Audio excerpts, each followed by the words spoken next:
Imagine you are one of the most powerful men in Rome. You have a villa on the Bay of Naples, marble floors, servants, estates in Britain, farms in Egypt, connections to the emperor himself. You have been a senator, a playwright, a philosopher whose writing is read across the empire. By every external measure available to your civilization, you have won. And now, imagine that from inside this villa, surrounded by every signal of success that Roman society could produce, you sit down every morning to write letters. Hundreds of them. And in those letters, you say the same thing, over and over in every different way you can find to say it. None of this is what you think it is. That man was Seneca, Lucius Annaeus Seneca.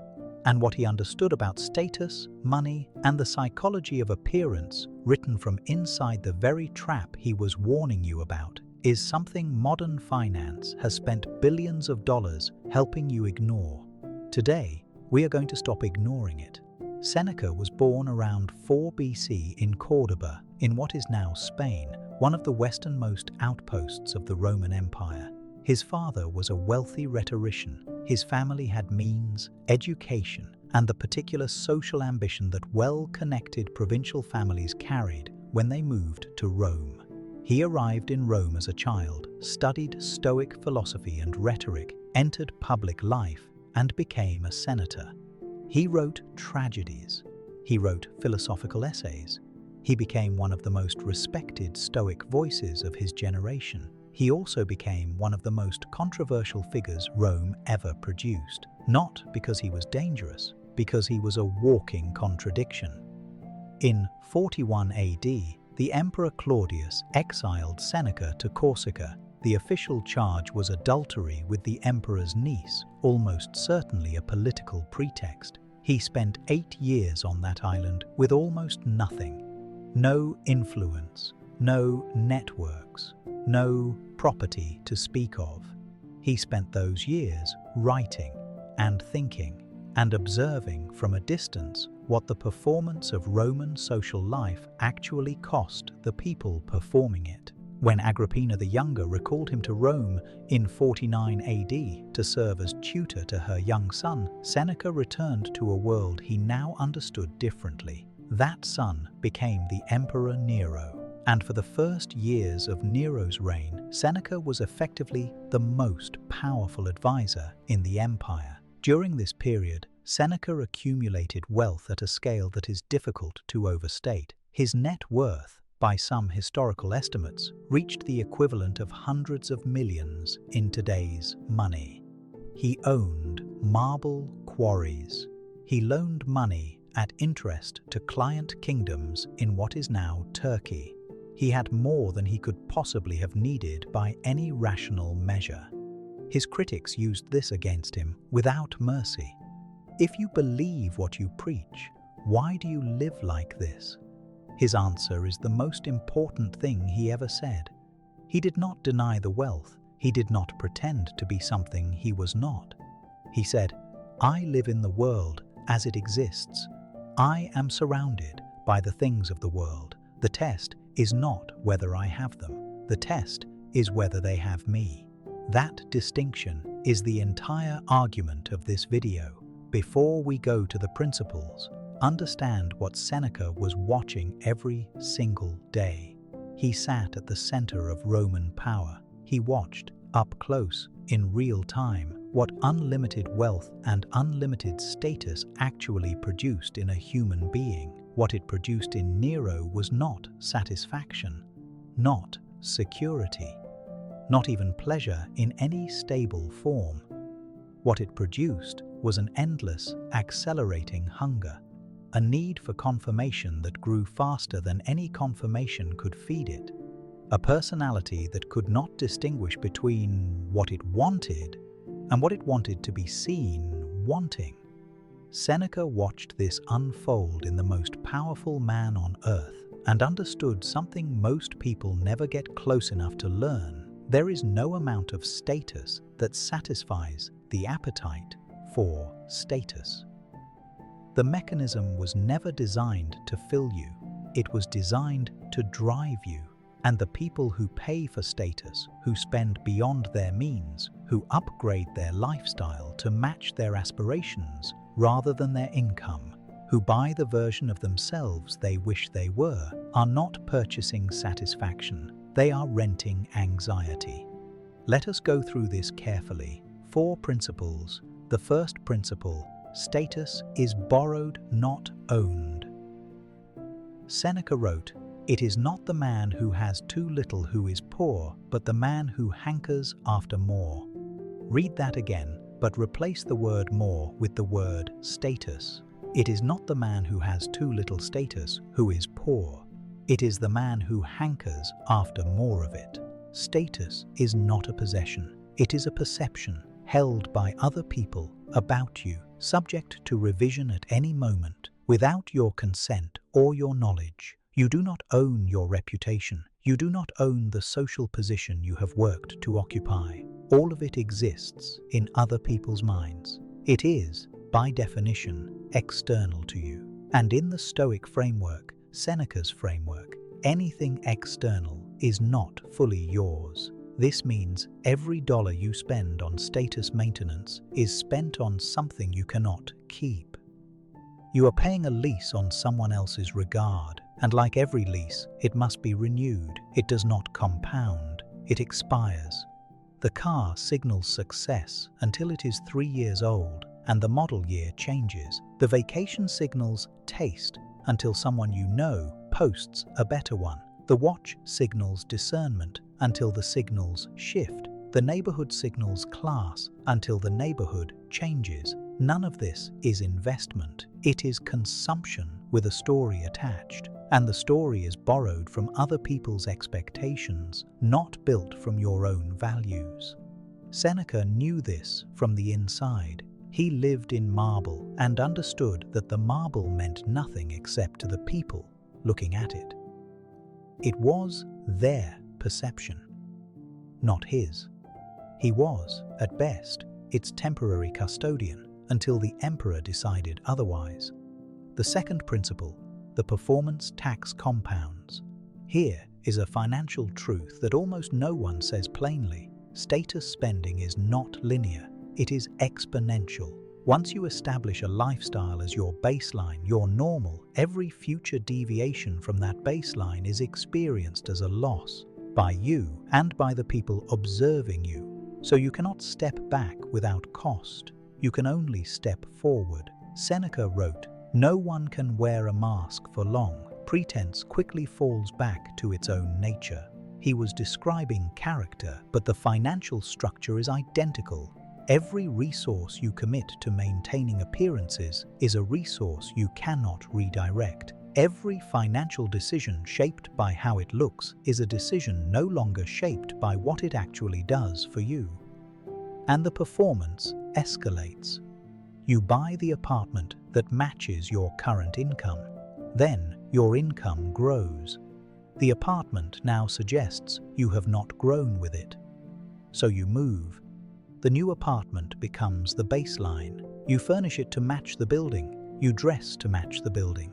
You eat at restaurants that match the neighborhood. You take vacations that match the restaurants. At no point in this chain did you make a single decision purely based on what would make your life better. Every decision was made in reference to the performance. Every decision was a payment toward maintaining a version of yourself that exists only in other people's eyes. This is what Seneca was watching in Nero, and in the Roman aristocracy around him, and in himself when he was honest. The compounding is silent. It does not show up in a spreadsheet, but it is real, and it is relentless, and it is the reason intelligent people end every month wondering where their money went. The third principle: wealth that requires witnesses is not wealth. This is the hardest principle to sit with because our entire culture is built to resist it. We live in an era where visibility and value have become almost synonymous. If it is not seen, it did not happen. If it is not photographed, it is not real. If it is not shared, it does not count. Seneca identified the same disease in Roman society. which was not in this respect very different from ours. He wrote, "The crowd is the enemy." What he meant was not that people are bad. He meant that every time your sense of your own worth depends on how many people are watching, you have handed your internal compass to a mob. You have made your financial decisions answerable to people who do not pay your bills, do not know your situation, and will not be present when the cost arrives. Wealth that requires witnesses is not wealth. It is a performance funded from reserves you may or may not actually have. Consider two people. The first owns a modest house, free and clear, has 3 months of expenses in savings, works at something they find meaningful, and makes spending decisions without anxiety. That person is wealthy, by every functional definition. The second owns a large house with a large mortgage, drives a car that signals their income bracket, travels to places that look right on a grid of squares, and checks their account balance with the specific quality of dread that comes from not quite knowing what is in it. That person is not wealthy. They are maintaining a performance of wealth, and the audience, the witnesses the second person is performing for, will not be present when the performance becomes unsustainable. They will have moved on to watching someone else's performance. Seneca watched this happen to people at the highest levels of Roman power.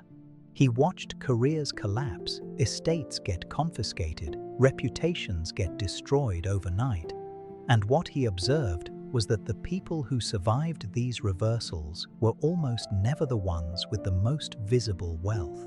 They were the ones who had built something internal that the confiscations could not reach. The fourth principle, the real thing, is invisible. Seneca's most direct statement on this, true happiness is to enjoy the present without anxious dependence upon the future.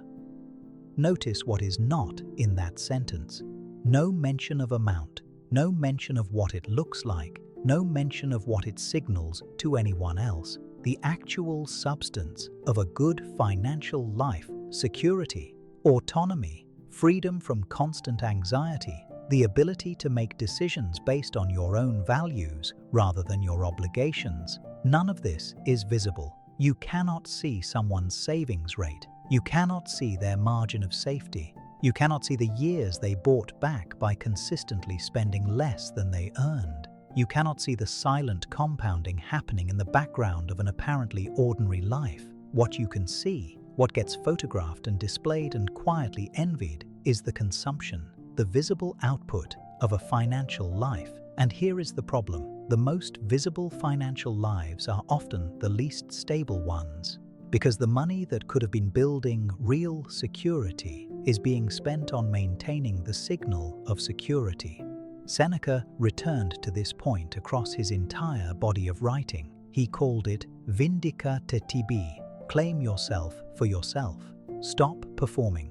Stop spending your resources, your attention, your time, your money on maintaining a version of yourself that belongs to other people's perception. The internal work, building genuine security, reducing wants, developing craft, making decisions from your own values, that is the asset that cannot be confiscated, and it is the only one that was ever really yours. Let us bring this into the present. Open any social platform right now. Look at what is being sold to you, not in the advertisements, but in the content itself.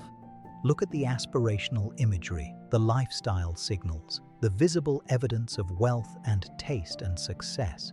All of it is a cost structure. Someone is paying for every frame of it. And the psychological pressure that content creates, the low-grade, ambient sense that your own life is slightly behind the version it should be, is the most effective advertising mechanism ever invented. It manufactures the gap that status spending is designed to fill. Seneca did not have social media, but he had Rome.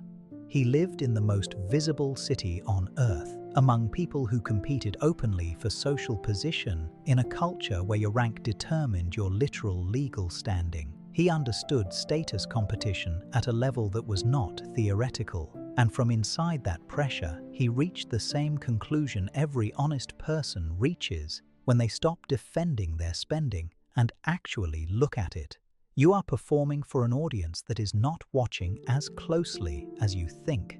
The people you are trying to impress are too busy managing their own performance to evaluate yours with any real attention. And the cost of your performance is coming directly out of the things that actually make life good. Your time, your security, your freedom, your sleep. There is a version of your financial life that does not require an audience. That is not optimized for visibility. That is not haunted by comparison. A version where the decisions are made from the inside rather than calibrated to the outside. That version is not only more financially rational, by Seneca's accounting and by the accounting of most people who have actually achieved it, it is the only version that is genuinely free. Seneca died in 65 AD, forced to take his own life by the emperor he had once tutored and protected. He faced that death with the composure he had spent his entire life studying. In his final hours, he reportedly reminded those around him that he was leaving them something more valuable than any of his estates, the image of his life, the example of how a person can think and speak and act even when everything external is being stripped away. He had spent decades inside one of the most status-saturated environments in human history, and at the end, what he had to offer was something that had never appeared on any ledger. 4 principles. Status is borrowed, not owned. The performance tax compounds. Wealth that requires witnesses is not wealth. The real thing is invisible. These are not rules for minimalists. They are the operating logic of every person who has ever built genuine financial freedom, the kind that does not depend on what anyone else thinks. Before your next financial decision, ask the question Seneca spent his whole life asking: am I making this decision because it is good for my life, or because it is good for my performance? The honest answer will save you more money than any budget you have ever made. If this video gave you something worth thinking about, subscribe to Disciplined Wealth. New content every week. Ancient wisdom, modern money, and I'll see you in the next one.